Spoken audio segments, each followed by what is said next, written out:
ሰላም ጤና ይስጥልን ክቡራትና ክቡራን ተመልካቾቻችን ከናሁ ቴሌቪዥን ለዛሬ ዕለተ አርብ ምሽት ግንቦት 15 2017 ዓ.ም ከሀገር ቤትና ከባህር ማዶ ያሰናዳናቸውን ስፖርታዊ ዜናዎቻችንን ካሁን ሰዓት ጀምሮ ወደ እናንተ እናደርሳለን። ከዜናዎቹ ጋር ገዛኸኝ ዱላ ቆይታ አድርጋለሁ። አብራችሁኑ ነው።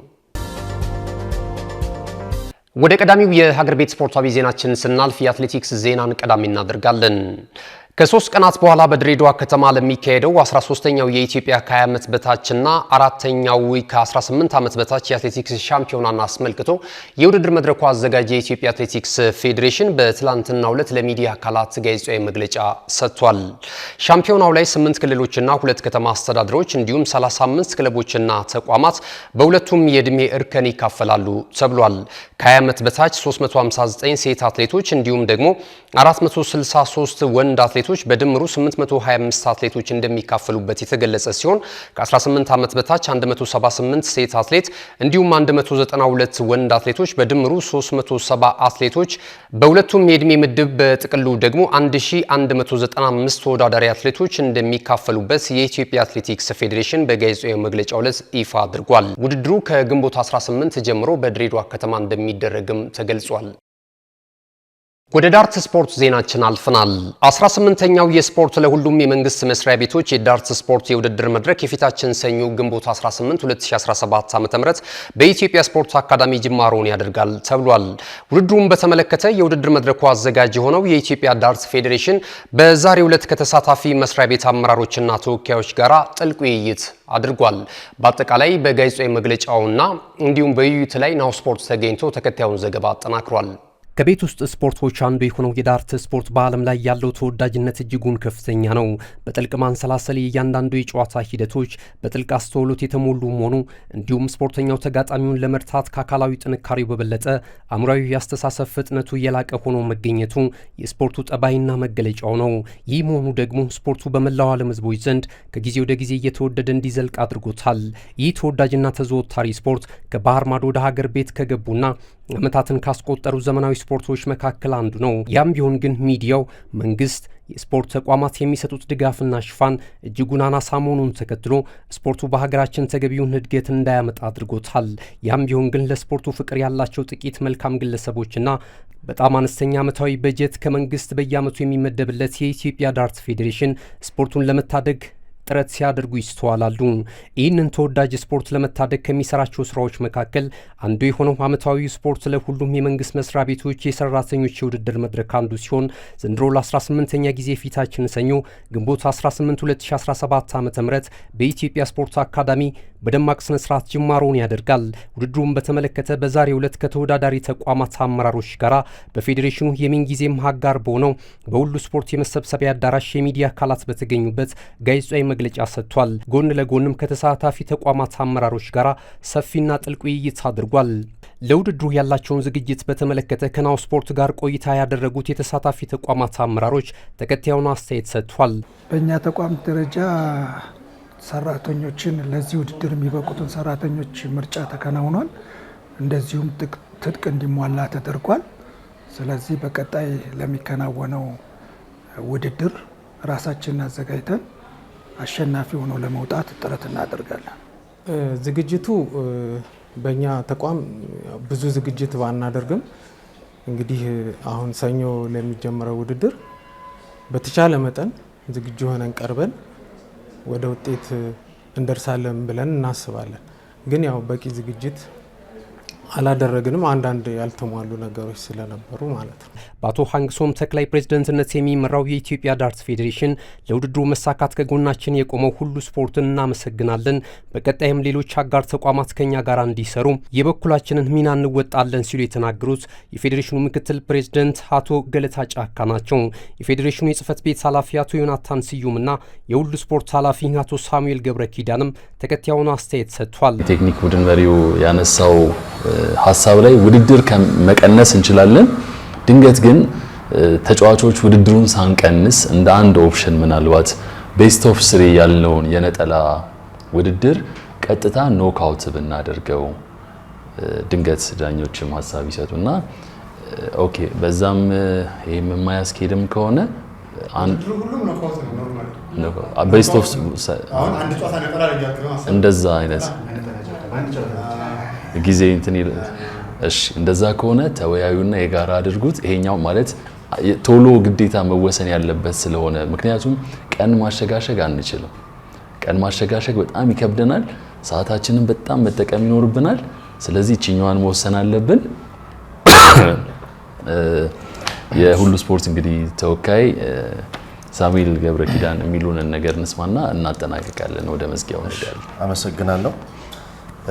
የተከበሩ የዳርት ፌዴሬሽን ምክትል ፕሬዝዳንት አቶ ገለታ፣ የቴክኒክ ክፍል ኃላፊ፣ እንደዚሁም የጽህፈት ቤት ኃላፊ፣ ተሳታፊዎች፣ ዳኞች፣ በአጠቃላይ የሁሉ የሁለገብ ኦንላይን ሶሉሽን የተለያየ የስራ ክፍል ኃላፊዎች በቅድሚያ ተቋማችን ድረስ በመምጣት ይህንን የመሰለ ውይይት ለማድረግ በመምጣታችሁ ተቋማችን እጅግ በጣም ደስተኛ እንደሆንን እንኳን ደህና መጣችሁ ያው እንትን ቢልም ለመግለጽ በመጀመሪያ እወዳለሁ ማለት ነው።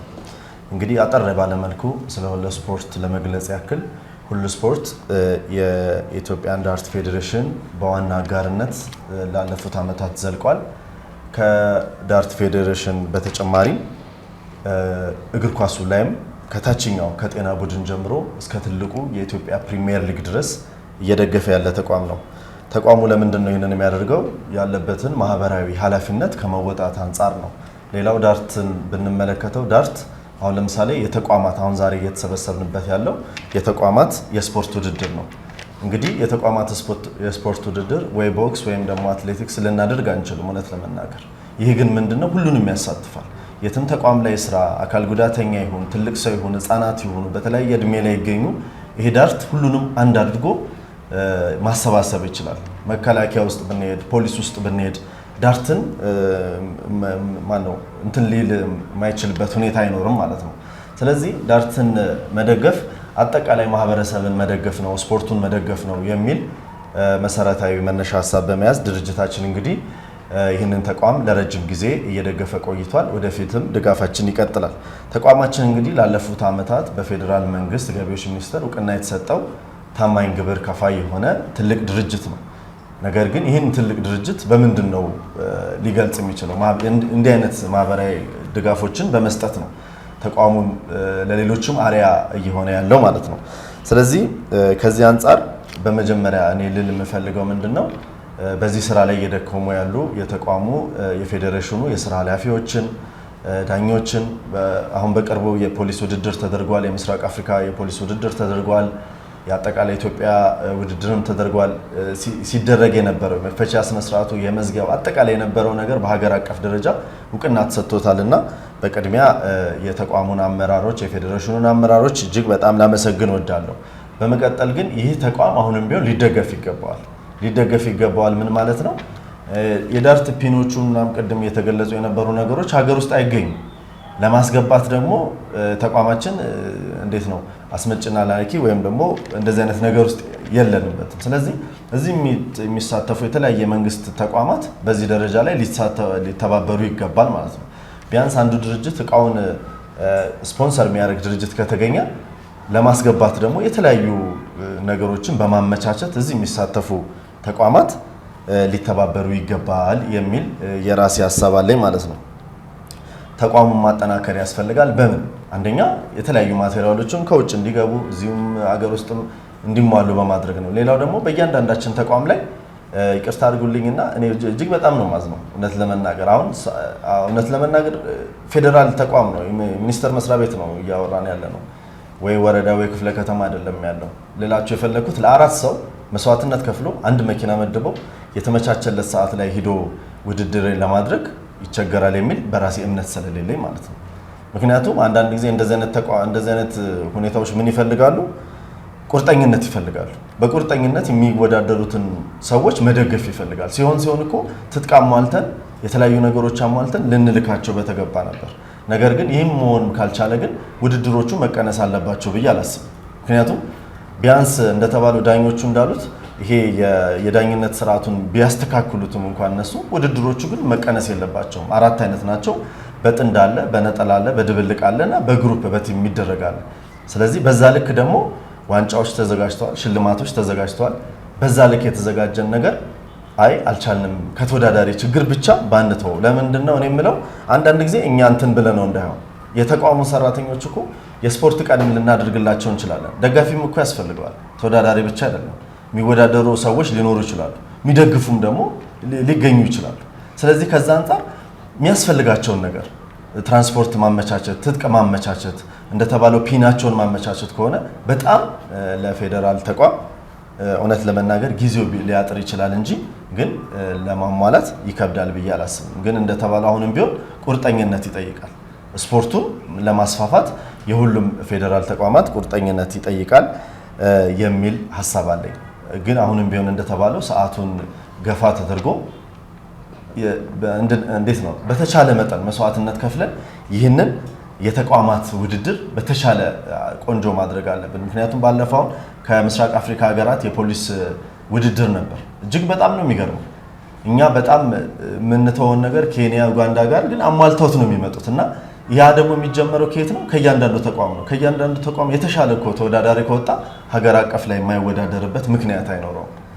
ስለዚህ ምንድነው ልል የፈለኩት ኢትዮጵያ ውስጥ የፌዴራል ተቋማት በጣም ብዙ ናቸው። አሁን ግን እየተወዳደረ ያለው 4 ነው። ስለዚህ ቀጣይ የቤት ስራም ይመስለኛል። ምክንያቱም ያልተሰራባቸው ተቋማትም ካሉ በቀጣይ ቢያንስ በትንሹ 10 እና ከዛ በላይ የሆኑ የፌዴራል ተቋማት ቢሳተፉ የበለጠ ድምቀት ይኖረዋል የሚል ሐሳብ አለኝ።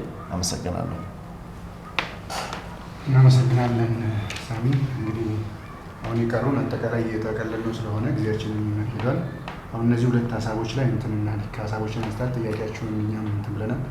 ጊዜያችንን አጣብነን እንደምንም ብለን 3 ሰዓት ላይ ውድድሩን እንጀምርና በተባለው በመጨረሻም የተሳታፊ ተቋማት አመራሮችና ምክትል ፕሬዝዳንቱ አቶ ገለታ ጫካ ተከታዩን ሀሳብ ሰጥቷል። በመሰረታዊነቱ አሁን የስፖርቱ ኢንዶር ጌም ስለሆነ አጠቃላይ የባለሀብቱ ይሄን ስፖርት ደግሞ የሚንቀሳቀሰው ህዝባዊ መሰረት ሲኖረው ድጋፍ ሲኖረው ነው በዛ ደረጃ መቀጠል ያለበትና ብዙዎቹ የውጭ ላይ ያሉ ስፖርቶች ብዙ ድጋፍ ያገኛሉ። እነዚህ ኢንዶር የሆኑ ስፖርቶች ግን ብዙም የመተዋወቅ ሂደቶችም የሉም። ይህንን በደንብ የማስተዋወቅ ስራም ከኛ ይጠበቃል። ይህንንም ስፖንሰር አድርጎ ባለሀብቶችም እዚህ ላይ እንዲሳተፉ ኖርማሊ ከገንዘብ ከስፖንሰርሺፕ ባሻገር ለተቋማት ያለውን ጠቀሜታ በማስረዳት እያንዳንዱ ተቋም ላይ ይሄ ስፖርት ተግባራዊ ቢሆን በየሆቴሎቹ ቢደረግ መዝናኛዎች እየተዝናኑ የሚጫወቱበት በጣም በጊዜ ውስጥ እንደዚህ እንደ ቴኒስ እንደ ጎልፍ እንደዚህ ዳርት ምናምን ያሉ በጣም ኢንዶር የሆኑ በጠባብ ጊዜ ውስጥ በየሆቴሎቹ እና በመዝናኛ ቦታዎች ሊከናወኑ የሚችሉ ስፖርቶች ስለሆነ እዛ ላይ እንዲዘወተር በማድረግ ስፖርቱ እንዲጠናከር የማድረግ ኃላፊነት ለወደፊት ይኖርብናል። ግን እስካሁን ድረስ በጣም በሰፋ ደረጃ እንደ ሌሎች ስፖርቶች ያልታወቁ የሆነ ከሌሎች ስፖርቶች እንደ አንድ ፌዴሬሽን ግን በፌዴሬሽን ደረጃ ተቋቁሞ በክልሎችም ሁሉም ክልል ላይ አደረጃጀት ተፈጥሮለት እየሰራ ያለ አካል ነው። ስለዚህ ሁሉም ግን የድርሻውን እንዲወጣ ባለሀብቱም ድጋፍ እንዲያደርግ የመንግስት ተቋማትም ይሄንን ሰራተኞቻቸውም እንዲያውቁት እነሱም እንዲሳተፉ ለማድረግ ጥረት እናደርጋለን። እነሱም ከጎናችን ሆነው እንዲደግፉን በዚሁ አጋጣሚ ጥሪያችንን እናስተላልፋለን። እንግዲህ ሁሉ ስፖርት ኦንላይን ሶሉሽን ኃላፊነት የተወሰነ ግል ማህበር ላለፉት 5 ዓመታት ይሄንን ድርጅት ይሄንን ፌዴሬሽን ስፖንሰር እያደረገ ከኛ ጎን ቁሞ ነው ያለና ስለሚደረግልን ነገር ሁሉ በጣም ከልብ እናመሰግናለን። ነገም የአጋራችን ሆኖ ኢንተርናሽናል ውድድሮችን እናከናውናለን። ሌሎች የግል ውድድሮችንም ሄደው የሚወዳደሩበት ሁኔታዎች አሉ።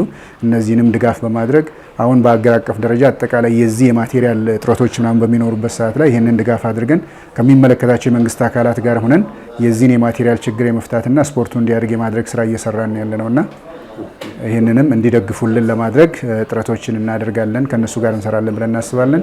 እንግዲህ ለሚያደርጉልን ሁለንተናዊ ድጋፍ በፌዴሬሽኑ ስም ሁሉ ስፖርት ኦንላይን ሶሉሽን ሁለገብ ኃላፊነት የተወሰነ ግል ማህበርን ለማመስገን እፈልጋለሁ። አመሰግናለሁ። ይህ ተወዳጅና ተናፋቂ የውድድር መድረክ የፊታችን ሰኞ ግንቦት 18 2017 ዓ.ም ማለዳ ላይ በኢትዮጵያ ስፖርት አካዳሚ ጅማሮን ያደርጋል። ለስፖርቱ ፍቅር ያላቸው የስፖርቱ ማህበረሰቦች በውድድሩ ስፍራ በመገኘት ውድድሩን በነፃ እንድትከታተሉ ሲሉ ጋብዟቸዋል። ውድድሩ ያው ከዚህ በፊትም የምናከናውነው ከመሆኑ የተነሳ ያው ሰራተኛው ከረፍት ጊዜውን በተለይ ሀሳቡን ሰብሰብ አድርጎ እንዲዝናናበትና የበለጠም ደግሞ ስፖርቱ እንዲጠናከር ለማድረግ ጥረት የምናደርግበት ስለሆነ በጣም በጉጉት የምንጠብቀው ነው። እንደ ተቋም ያው በየመስሪያ ቤቶቹና በግልም ሆነ በመንግስት የመስሪያ ቤቶች የግንዛቤ ማስጨበጫ ሂደት በሰፊው መከናወን አለበት። በቴሌቪዥን፣ በጋዜጦች ወዘተ በመሳሰሉት ህብረተሰቡ ሊያውቃቸው በሚችሉት በተለያዩ መድረኮች በማዘጋጀት ስለ ጨዋታው የበለጠ እውቀት እንዲኖር ማድረግ የበለጠ ውጤታማ እንድንሆንና በቀጣይ ብዙ ተወዳዳሪዎች እንዲኖሩ ይጋብዛል ማለት ነው።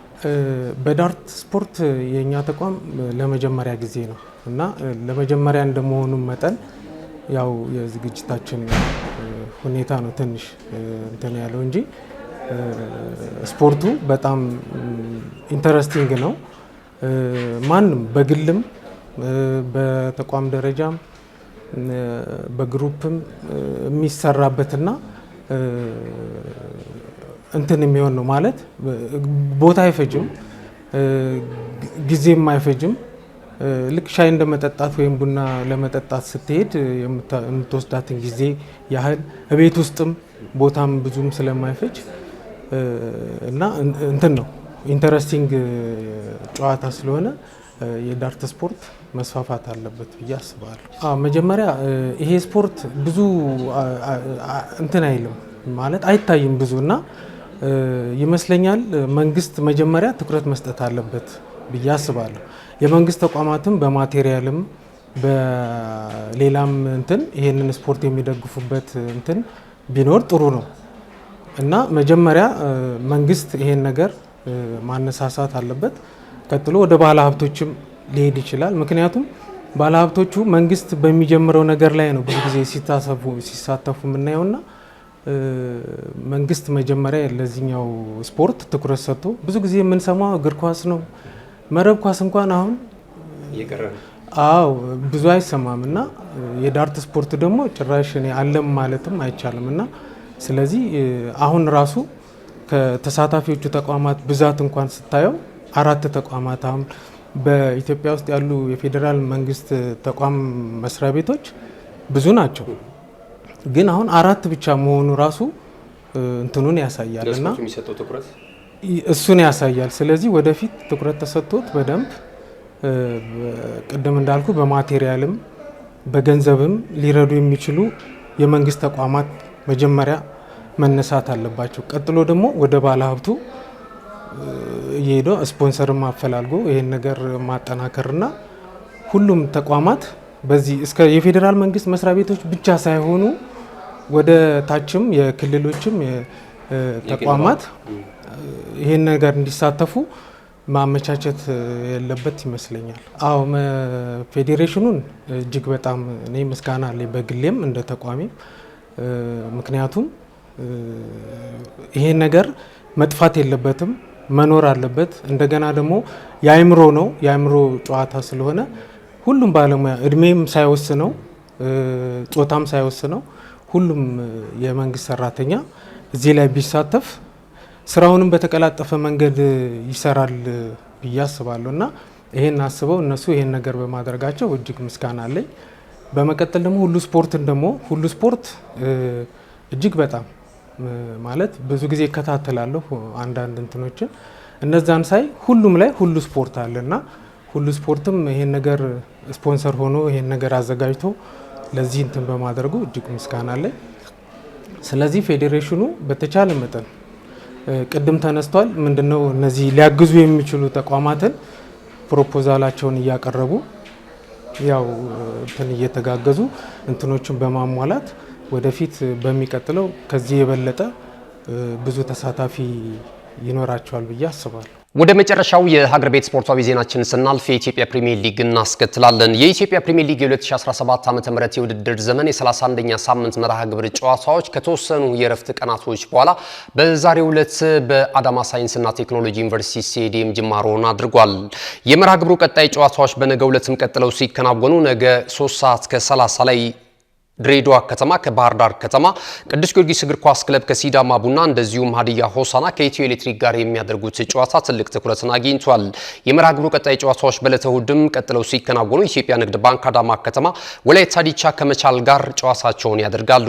የመርሃ ግብሩ የመጨረሻ ጨዋታዎች በዕለተ ሰኞ ሲደረጉ መቀሌ 70 እንደርታ ከሱልሽረ እንደስላሴ፣ ሐዋሳ ከተማ ከፋሲል ከተማ ጋር ጨዋታቸውን የሚያከናውኑ ይሆናል። የሊጉን የደረጃ ሰንጠረዥ ኢትዮጵያ መድን፣ ኢትዮጵያ ቡና፣ ባህር ዳር ከተማ፣ ሲዳማ ቡናና መቻል እንደ ቅድመ ተከተላቸው እየመሩት ይገኛሉ። የከፍተኛ ጎል አስቆጣሪነቱን ትራክ አሊ ሱሌማን ከሐዋሳ ከተማ በ13 ግቦች በቀዳሚነት ሲመራ አህመድ ሁሴን ከአርባ ምንጭ ከተማ፣ ሽመልስ በቀለ ከመቻል እንዲሁም ጌታነህ ከበደ ከፋሲል ከተማ እኩል 11 ግቦችን ከመረብ በማሳረፍ ተከታዩን ደረጃ ይዘዋል። ካሽጎ በየትኛውም ዓለም ሆነው በማንኛውም ሰዓት ለወገኑ የሚደርሱበት ፈጣን የገንዘብ መላኪያ ተከፈተሎ። ማስተርና ቪዛ ካርዶን በመጠቀም ከ5 እስከ 20 ዶላር የሚልኩበት አዲስ የገንዘብ መላኪያ መንገድ። ካሽጎን ለየት የሚያደርገው የትኛውም የገንዘብ ዝውውር በፍጥነት አገልግሎት ከመስጠቱም ባሻገር ለማንኛውም አገልግሎት ምንም አይነት ክፍያ አለመጠየቁ ነው። በሀገራችን ታሪክ ገንዘብን ከውጪ ወደ ሀገር ቤት በማስተላለፍ በመተግበሪያ መልክ አገልግሎት መስጠት የጀመረው የመጀመሪያው ሀገር በቀል የገንዘብ መላኪያ ዘዴ ካሽጎ ከ4500 በላይ ባሉ የባንክ ቅርንጫፎች አገልግሎት እየሰጠ ይገኛል። ገንዘቦን በሰኮንዶች ልዩነት ውስጥ ይፈልጉ በአካውንቶ ወይንም በእጆ ቆጥረው የሚወስዱበት ልዩ ዘዴ። በቅርቡ ሁሉንም ኢትዮጵያዊ ባለቤት ለማድረግ ጉዞ የጀመረው ካሽጎ ዛሬውኑ መተግበሪያውን በስልኮ ላይ በመጫን የአገልግሎቱ ተጠቃሚ ሆኑ። ፍጥነት መለያችን፣ ኢትዮጵያን መክፈቻችን፣ ካሽጎ ነው መላኪያችን። ካሽጎ የአዲሱ ትውልድ ብራንድ። ውድ ተመልካቾቻችን ከናሁ ቴሌቪዥን ስፖርታዊ ዜናዎቻችን እንደቀጠሉ ናቸው። አሁን ወደ ባህር ማዶ ስፖርታዊ ዜናዎቻችን ነው የምናልፈው። የተወዳጁ የእንግሊዝ ፕሪሚየር ሊግን ቀዳሚ እናደርጋለን። የተወዳጁ የእንግሊዝ ፕሪሚየር ሊግ 2024-25 የውድድር ዘመን የውድድር ዓመቱ የመጨረሻ ጨዋታቸው የፊታችን እሁድ አመሻሽ 12 ሰዓት ላይ ጅማሯቸውን በኩል ተመሳሳይ ጊዜ የሚያደርጉ ይሆናል። አስቀድሞ የሊጉን የዋንጫ ባለክብር ያሳወቀው የእንግሊዝ ፕሪሚየር ሊግ በቀጣይ በአውሮፓ የውድድር መድረክ የተሳትፎ ስፍራን ይዞ ለማጠናቀቅ ክለቦች ከፍተኛ ፍልሚያ የሚያደርጉበት የውድድር ዓመቱ የመጨረሻ ጨዋታዎች የሚከናወኑ ይሆናል። በዚህም መሰረት በርንማውዝ ከሌስተር ሲቲ፣ ፉልሃም ከማንቸስተር ሲቲ፣ ወልቨርሃምፕተን ወንደረርስ ከብሬንትፎርድ ሲቲ፣ ኖቲንግሃም ፎረስት ከቼልሲ፣ ማንቸስተር ዩናይትድ ከአስተን ቪላ፣ ሳውዝሃምፕተን ከአርሰናል፣ ኒውካስል ዩናይትድ ከኤቨርተን፣ ሊቨርፑል ከክሪስታል ፓላስ፣ ኢፕስዊች ታውን ከዌስትሃም ዩናይትድ፣ ቶተንሃም ሆትስፐርስ ከብራይተን ጨዋታቸውን ያደርጋሉ። በተለይ የአውሮፓ ቻምፒየንስ ሊግ የውድድር መድረክ ስፍራን ይዞ ለማጠናቀቅ ኒውካስል ዩናይትድ በሜዳው ሴንት ጄምስ ፓርክ ስቴዲየም የመርሲሳይዱ ክለብ ኤቨርተንን የሚያስተናግድበት ጨዋታ ይጠበቃል። በሌላ በኩል ኖቲንግሃም ፎረስት ከቼልሲ የሚያደርጉትም ጨዋታ እንደዚሁ የአውሮፓ መድረክን ለማግኘት ከፍተኛ ፍልሚያ ይደረግበታል ተብሎ ይጠበቃል። ወደ ክራቨን ኮቴጅ አምርቶ የምዕራብ ለንደኑ ክለብ ፉልሃምን የሚገጥመው የአሰልጣኝ ፔፕ ጋርዲዮላው ክለብ ማንቸስተር ሲቲ ከባድ ፍልሚያ ሊገጥመው እንደሚችል እየተነገረ ይገኛል። የሊጉን የደረጃ ሰንጠረዥ ሊቨርፑል 83 ነጥቦችን ሰብስቦ በቀዳሚነት ሲመራ አርሰናል በ71 ነጥብ ሁለተኛ ሆኖ ማጠናቀቁን አስቀድሞ ማረጋገጡ የሚታወስ ነው። ማንቸስተር ሲቲ፣ ኒውካስል ዩናይትድ፣ ቼልሲ፣ አስተን ቪላ እና ኖቲንግሃም ፎረስት ተከታዩን ደረጃ ይዘውታል። የሊጉን የከፍተኛ ጎል አስቆጣሪነት ትራክ ግብፃዊ ኢንተርናሽናል ሞሐመድ ሳላህ ከሊቨርፑል በ28 ግቦች በቀዳሚነት እየመራ ይገኛል። ወደ ወሳኙ የሊግ ጨዋታ አልፈናል። የጣሊያን ሴሪያ ከአምስቱ ታላላቅ የአውሮፓ ሊጎች መካከል አሁንም ድረስ ሻምፒዮናውን ክለብ ያላሳወቀው የጣሊያን ሴሪያ የ2024-25 የውድድር ዘመን ዛሬ እልባቱን ያገኛል ተብሎ ይጠበቃል። ዛሬ የ38ኛ ሳምንት መርሃ ግብር ጨዋታዎች በኩል ተመሳሳይ ጊዜ ሁለት ጨዋታዎች ይደረጋሉ። የሊጉን የደረጃ ሰንጠረዥ አንደኛና ሁለተኛ ሆነው እየዘወሩ የሚገኙት ናፖሊና ኢንተር ሚላን ተጋጣሚዎቻቸውን የሚያስተናግዱበት ጨዋታ ትልቅ ትኩረትን አግኝቷል። በዚህም መሰረት የደቡብ ጣሊያኑ ክለብ ናፖሊ በሜዳው ዲያጎ አርማንዶ ማራዶና ስቴዲየም ካግላሪን ምሽት 3:45 ላይ የሚያስተናግድ ይሆናል። ተከታዩ ኢንተር ሚላን ደግሞ ከሜዳው ውጪ ተጉዞ ከኮሞ ጋር የሚያደርጉትም ጨዋታ ትልቅ ትኩረትን አግኝቷል። ናፖሊ 79 ነጥብን ሰብስቦ በቀዳሚነት ሊጉን የደረጃ ሰንጠረዥ እየመራ የሚገኝ ሲሆን በአንድ ነጥብ ዝቅ ያለው የአምናው የሊጉ ሻምፒዮና ክለብ ኢንተር ሚላን ደግሞ በ78 ነጥቦች ሁለተኛ ደረጃ ላይ ተቀምጧል። ዛሬ ምሽት የአሰልጣኝ አንቶኒዮ ኮንቴው ቡድን ናፖሊ ጨዋታውን በድል ማጠናቀቅ ከቻለ የኢንተር ሚላን መሸነፍም ይሁን ማሸነፍን ወይም ማቻ መውጣትን ሳይጠብቅ የሊጉን የዋንጫ ባለክብር መሆኑን ከወዲሁ ማረጋገጥ ይችላል። ኢንተር ሚላን በበኩሉ ናፖሊ የሚሸነፍለት አሊያም ደግሞ ነጥብ የሚጥልለት ከሆነ የሊጉን የዋንጫ ክብር ማሳካት የሚችልበት እድል አለው። በሁለቱ ቡድኖች መካከል የሚደረገው ጨዋታ ትልቅ ትኩረትን ስቧል። ኢንተር ሚላን ከኮሞ ጋር ጨዋታውን ማድረጉን ተከትሎ ኮሞ ያለፉትን 6 ጨዋታዎች ሽንፈት አለማስተናገዱን ተከትሎ ከባድ ፈተና ሊሆንበት እንደሚችል እየተገለጸ ይገኛል። ኢንተር ሚላን በዘንድሮ ዓመት ስኬታማ ጊዜን እያሳለፈ እንደሚገኝ የሚታወቅ ሲሆን በአውሮፓ ቻምፒየንስ ሊግ የውድድር መድረክ ለፍጻሜ መቅረቡም የሚታወስ ነው። የአሰልጣኝ ኢንዛጊው ቡድን የሁለትዮሽ የዋንጫ ክብርን ለማሳካት በዚህ የሴሪያው የውድድር መድረክ ላይ ከፍተኛ ፍልም ያደርጋል ተብሎ ይጠበቃል። ሌሎች ጨዋታዎች ቅዳሜና እሁድ ቀጥለው ሲከናወኑ በዕለተ ቅዳሜ ቦሎኛ ከጄኖዋ፣ ኤስ ሚላን ከሞንዛ ጨዋታቸውን ያደርጋሉ። በዕለተ እሁድ የውድድር ዓመቱ የመጨረሻ ጨዋታዎች ሲደረጉ ቬኔዚያ ከዩቬንቱስ፣ ላዚዮ ከሊቼ፣ ዩዲኒዜ ከፊዮሬንቲና፣ ቶሪኖ ከሮማ፣ አታላንታ እንደዚሁ በሜዳው ቤርጋሞ ፓርማን ያስተናግዳል። ኢምፖሊ ከቬሮና የሚያደርጉትም ሌላኛው የሴሪያው ጨዋታዎች ናቸው። ክቡራትና ክቡራን ተመልካቾቻችን ከናሁ ቴሌቪዥን በእኔና በባልደረቦቼ ለዕለተ አርብ ምሽት ግንቦት 15 2017 ዓ.ም ከሀገር ቤትና ከባህር ማዶ የተሰናዱ ስፖርታዊ ዜናዎቻችን ይህንን ይመስሉ ነበር። ስለተከታተላችሁ እናመሰግናለን። ዜናዎቹን ወደ እናንተ በማድረስ ከመላው የስቱዲዮ ባለሙያዎች ጋር ገዛይ እንዱላ ቆይታ አድርጌያለሁ። መልካም ጊዜ ይሁንላችሁ። እነሆ የምስራች የ10 አየር መንገድ የበረራ ትኬት ለውድ ደንበኞቹ በተቀላጠፈና አስተማማኝ በሆነ መንገድ እያቀረበ ያለው በዚህም በደንበኞቹ የተመሰገነው ጉዞጎ አሁን ደግሞ ተደራሽነቱን በማስፋት ተጨማሪ ባንኮችን በማካተት ለውድ ደንበኞቹ የበለጠ አስተማማኝ ለመሆን ችሏል። የጉዞጎን አፕሊኬሽን ከአፕ ስቶር ወይም ከፕላይ ስቶር በማውረድ የመነሻና የመድረሻ ከተማዎትን መርጠው ዋጋ አወዳድረው የሀገር ውስጥም ሆነ ዓለም አቀፍ በረራ ማድረግ ካሰቡ የበረራ ትኬቶን ክፍያ በአቅራቢያው በሚገኙ ባንኮች አንድም በአካል በመሄድ ወይም በኦንላይን የክፍያ አማራጮች ክፍያዎትን በመፈጸም የበረራ ትኬቶን በእጅ ያስገቡ። ከዚህም በተጨማሪ እንደ ሁሉ ጊዜው ወደ ጉዞጎ የጥሪ ማዕከላችን 7473 በመደወል ከሙሉ የበረራ መረጃ ጋር የ24 ሰዓት የትኬት አገልግሎት ማግኘት እንደሚችሉ ስናበስሮ በታላቅ ደስታ ነው። ለበረራዎ ጉዞጎ